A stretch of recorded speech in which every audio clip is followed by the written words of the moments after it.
I think there's definitely potential. I think the product expertise and capabilities of the Islamic finance industry should definitely be exported across. I think the major banks which are active in this are the major French banks like BNP Paribas, Crédit Agricole, SocGen. They already have a very good experience in Islamic banking through their offshoots in Bahrain and other parts in the Middle East. Crédit Agricole has an investment banking arm called Callion. BNP Paribas has been active for some time. SocGen is also a good player in Islamic finance. The other international names which come to my mind are HSBC, Citigroup, Standard Chartered Bank, Fortis, just to name a few, and Deutsche Bank. And I think all these banks have actually embraced the product expertise of Islamic finance and actually shown to what levels Islamic finance product expertise can be taken, and more in terms of product innovation. Merrill Lynch, for example, in 2007 did a credit default swap on a power authority in the UK. Just to give you some examples of product innovation, I think Barclays, with another company in the US, did a multi-manager or a fund of hedge funds Sharia compliant. There are roughly 7 exchange traded funds Sharia compliant in the UK. So all these are examples where the product expertise of Islamic finance, together with major international providers, when the two come together, what is capable of being delivered across the board.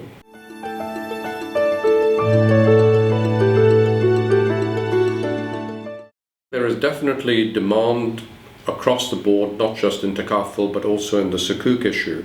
The buyers of Sukuk, first of all, the issuers of Sukuk today, the people who issue Sukuks, like General Electric has done a Sukuk issue, World Bank has done a Sukuk issue, governments have done Sukuk issues which are not part of the Islamic community. So similarly to Takaful, I think, with the example that we mentioned earlier in Malaysia, in the Middle East, where Indians and from the subcontinent and expatriates in general have been buying Takaful products, more because of the increased transparency that those products offer them, and also that the returns are offered are consistent and the products are priced competitively with conventional insurance products. So hence I think that there is definitely demand for Takaful products to be embraced and to be welcomed by the non-Muslim community.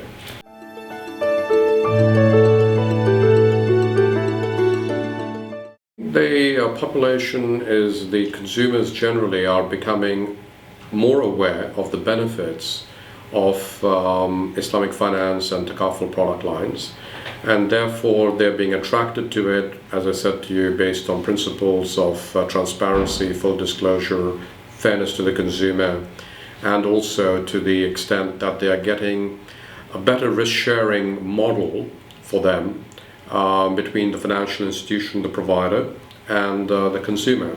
And hence there's the difference with Takaful and Islamic finance is that it's more a demand-driven business as opposed to being a supply push-led effort.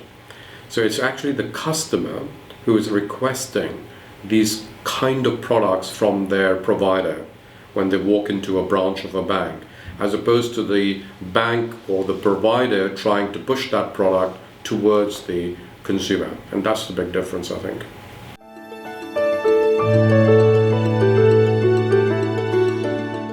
Today you have a very good question, and I would say that there we need to raise the levels of education and awareness across the regulators, across the investor community and the service providers. We need more service providers, by which I mean accountants, lawyers, and people who are custodian banks, for example. And all these are very important to the industry, for the industry to grow further.